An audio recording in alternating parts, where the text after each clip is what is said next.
আসসালামু আলাইকুম প্রিয় ফলোয়ার বিন্দু, আমরা লাইভে যুক্ত আছি জয়দেবপুর রেলওয়ে জংশন থেকে। আপনারা দেখতে পাচ্ছেন এটি হচ্ছে গিয়ে দীর্ঘ 17 বছরের যে অপেক্ষার, সেই 17 বছরের অপেক্ষার একটি নির্বাচন। এই নির্বাচন উপলক্ষে মোটামুটি একেবারে ঈদের যে সমপরিমাণ যাত্রী, সেই যাত্রী নিয়েই জয়দেবপুর স্টেশন প্রবেশ করেছে 764 চিত্রা এক্সপ্রেস। এটি মূলত খুলনাগামী 764 চিত্রা এক্সপ্রেস। ট্রেনটির অবস্থা একটু দেখলে আপনারা বুঝতে পারবেন যে ঈদ যে পরিমাণ ভিড় হয় সে তার থেকেও ভিড়ের পরিমাণটা একটু বেশি।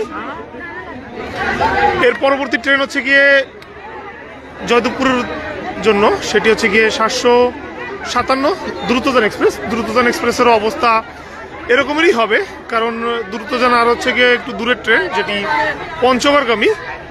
সেই পঞ্চগড়ের উদ্দেশ্যে যাত্রা করবে 757 দ্রুতযান এক্সপ্রেস। আমরা একটু চিত্রা এক্সপ্রেসের লোকোমোটিভটার চিত্রটার দরকার নেই, এখন আমরা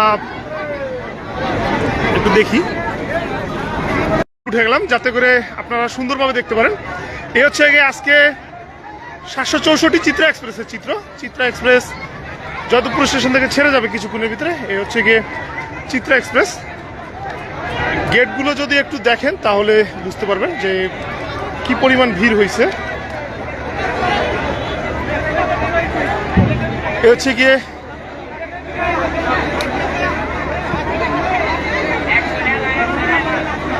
বিমানবন্দরের অবস্থা নাকি আরো ভয়াবহ। যাক, এটা হচ্ছে গিয়ে চিত্রা এক্সপ্রেস আজকে যাত্রা করছে। লাইভটা বেশি সময় দীর্ঘ করব না, স্বল্পতেই শেষ করে দিব।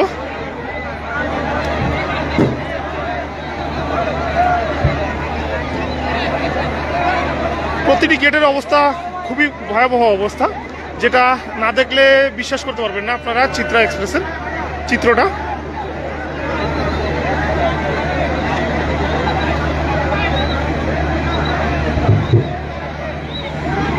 অবশ্য একটি পরামর্শ দিয়ে রাখছি, সেই পরামর্শটি হচ্ছে গিয়ে যারা ঢাকা বিমানবন্দর স্টেশন থেকে আপনারা যে কোনো ট্রেনে ভ্রমণ করবেন তাদের উদ্দেশ্য করে বলছি, আপনারা কমলাপুর থেকে এই নির্বাচনের যে 2-3 দিন আছে আপনারা কমলাপুর থেকে ভ্রমণ করবেন, তাহলে আপনাদের যাত্রাটা কিছুটা সুবিধা হবে, কারণ সিটগুলো পেতে সহজ হবে।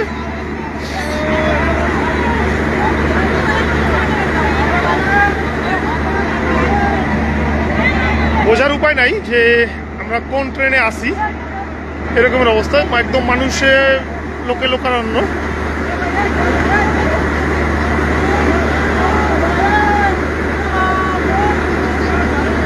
গেটগুলোর অবস্থা দেখেন। যাক, ধন্যবাদ জানিয়ে বিদায় নিচ্ছি। আল্লাহ হাফেজ।